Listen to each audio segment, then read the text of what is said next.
सभी साथियों का हार्दिक स्वागत एवं अभिनंदन। तो आज हम अध्ययन करेंगे षष्ठ परिच्छेद का, विश्वनाथ के मत में साहित्य दर्पण षष्ठ परिच्छेद। तो देखो क्या कहते हैं, कहते हैं एवं, तुम देखो किताब में लिखना, ध्वनि गुणीभूत व्यंग्यत्वेन काव्यस्य भेदद्वयम् उक्त्वा पुनः दृश्य श्रव्यत्वेन भेदद्वयम् आह।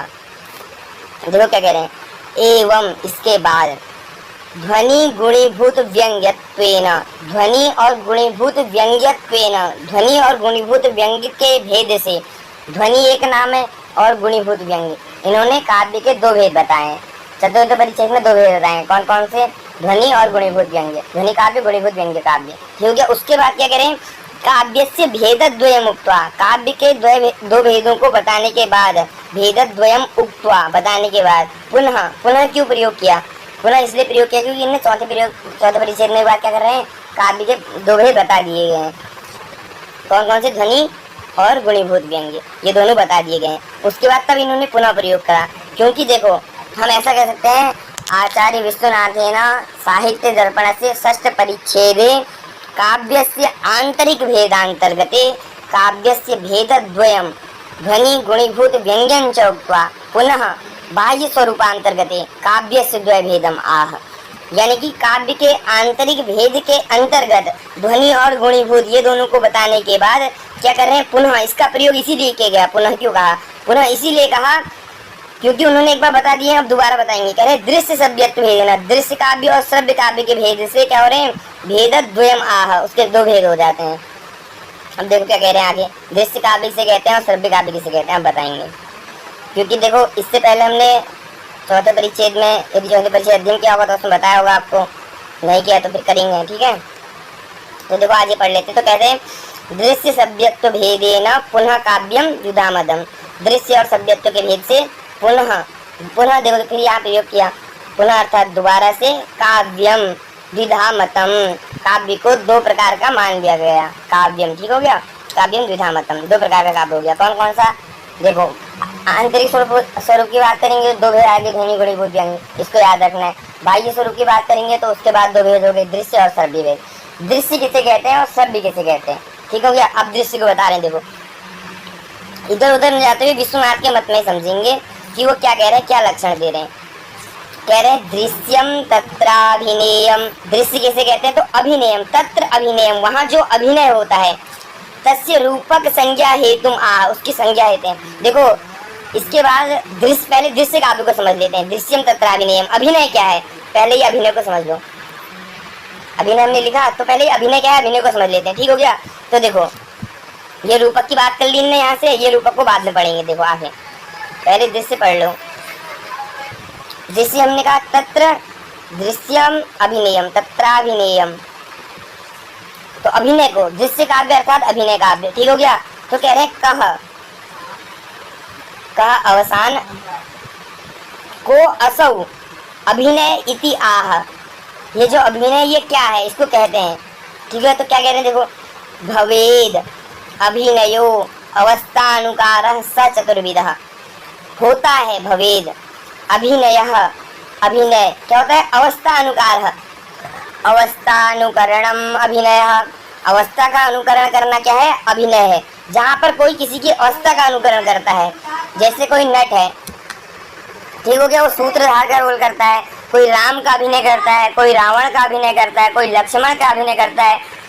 जो आजकल टीवी सीरियल चलते हैं या कोई भी हम रंगमंच में देखते होंगे, रामलीला देखते होंगे, नाटक होता है तो देखते हैं कोई उसमें विदूषक बना होता है, कोई किसी चीज का रोल कर रहा होता है, तो कोई ना कोई पात्र अभिनय कर रहा होता है, किसी की अवस्था का अनुकरण कर रहा होता है, तो उसी को हम दृश्य काव्य कहते हैं। तो क्या कहा, अवस्थानुकरणम अभिनय, अवस्था का अनुकरण करना अभिनय कहलाता है, ठीक हो गया। अवस्थानुकारक, देखो अवस्था का अनुकारक होता है, अनुकरण करता है। फिर कह रहे वो जो ये अभिनय है वो कितने प्रकार का होता है, तो कह रहे हैं अभिनय 4 प्रकार का होता है। कौन कौन सा, देखो कहा ना स चतुर्विधा, हुआ 4 प्रकार का होता है। कौन कौन सा, तो कह रहे हैं आंगिका, आंगिको, ठीक हो गया, आंगिका होगा हिंदी से करेंगे तो, वाचिक, आंगिक वाचिक, आहार्य सात्विक तथा आंगिको वाचिकश्चैव आहार्यम सात्विक आहार्यः सात्विकस्तथा। आंगिक, वाचिक, आहारी और सात्विक, ये क्या है? 4 प्रकार का ये अभिनय होता है। आंगिक, वाचिक, आहारी और सात्विक। अब आंगिक किसे कहते हैं? यदि हम आंगिक की बात करें तो आंगिक अर्थात समझना है, आंगिक अर्थात अंगानाम प्रत्यक्षेपणम, अर्थात अंगों को हिला करके, जैसे हम हाथ से अभिनय करते हैं ना, कोई बोल रहे होते हैं, राम का जैसा स्वभाव था वो वैसे हाथ हिलाते थे, वैसे अंगों से प्रदर्शन करते थे। तो और रावण था वो दूसरे हाथ दोनों हाथ ऊपर उठाता था, एकदम हल्ला करता था। तो ये क्या है? आंगिक अभिनय उसका, यानी कि अंगों से वो बता रहा है। उसके बाद कह रहे हैं वाचिक अभिनय दूसरा कौन सा होता है? वाचिक अभिनय होता है। वाचिक अर्थात बोल करके, वाचिक अर्थात वाद विवाद संवाद, यानी कि जो हम आपस में वाद विवाद करते हैं, बातचीत करते हैं, जो आपस में संवाद करते हैं, राम रावण के बीच जो संवाद हुआ, राम लक्ष्मण के बीच जो संवाद हुआ, जब वो पात्र आंगिक अभिनय कर रहा है, उसके बाद जब वो बोल करके राम की भाषा में वही अभिनय करता है तो उसको वाचिक अभिनय कहते हैं। और क्या कह रहे हैं? आहार्य, आहार किसे कहते हैं? तो कह रहे हैं वेशभूषादि निष्पाद्य, वेशभूषा, ठीक हो गया? वेशभूषादि निष्पाद्य, वेशभूषा जो पहनते हैं, यदि कोई राम का रोल कर रहा है तो राम की वेशभूषा पहनेगा, कोई रावण का रोल कर रहा है तो रावण की वेशभूषा पहनेगा। आंगिक हो गया, बोल करके हो गया, कपड़े पहन लिए। उसके बाद अगला भेद आता है सात्विक, सात्विक अभिनय। सात्विक अर्थात सत्व रज तमोद्रेक, गुण कितने प्रकार के बताए गए हैं? दर्शन की हम बात करें, सांख्य दर्शन में कितने गुण बताए गए हैं? तो वहाँ कहते हैं 3 गुण है, सत्व रज और तम। तो कह रहे हैं सत्व रज तमोद्रेक, जहाँ पे सत्व रज और तम का क्या होता है? उद्रेक हो जाता है। जब तम से आप सत्व की हो, सात्विक अभिनय, देखो अभिनय कैसा होना चाहिए? सात्विक अभिनय होना चाहिए। कहते हैं सात्विक किसे कहते हैं? सात्विक अर्थात यदि आप राम का रोल कर रहे हैं तो आपके अंदर राम के जैसे गुण भी होने चाहिए, और रावण का रोल कर रहे हैं, अभिनय कर रहे हैं, तो रावण के अंदर जो बुराई थी, जो कमियां थी, जो उसकी अच्छाइयों को अपनाना है, जो उसका ज्ञान था उसको अपनाना है, और उन सब चीजों को, जो बुराइयां थी उनको छोड़ देना है। तो उसी को सात्विक अभिनय क्या कह रहे हैं? कह रहे हैं कि जैसे मान लो सात्विक अर्थात सहृदय बनना आपका। जैसे मान लो आप किसी रूम में रहते हैं किराए में, वहाँ आपका कोई पार्टनर है, आपका दोस्त है, वो बीमार हो जाता है, ठीक हो गया? यदि उसके दुख में आप अपना दुख समझते हैं, यानी कि वो सोया नहीं है रात भर, तो आप भी बैठे रहते हैं, उससे बातचीत करते हैं, उसके जहाँ लगी है चोट में उस चोट को ठीक करने की कोशिश करते हैं, दवाई लाते हैं उसके लिए, बैठे रहते हैं, उसको समझाते हैं भाई ठीक हो जाएगा। ये सब चीज़ करना क्या है? तुम्हारा सात्विक अभिनय है, यानी कि आपने दूसरे के क्या है दर्द को अपना दर्द समझा। देखो हम सहृदय की बात करते हैं ना, तो ध्वन्यालोककार आनंदवर्धन ने सहृदय की एकदम महत्वपूर्ण व्याख्या बहुत ही अच्छे से वो करा है, व्याख्या दिया हुआ है, ठीक हो गया? देखो इसके बाद क्या कह रहे हैं? मैंने कहा ना, देखो कह रहे हैं नटई रंगादि भी, रंग आदि में, रंगमंच आदि में क्या कह रहे हैं? राम युधिष्ठिरादि नाम अवस्थानुकरणम अभिनय।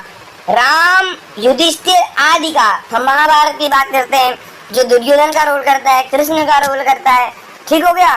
तो देखो जो युधिष्ठिर हैं, जो युधिष्ठिर बने हुए थे,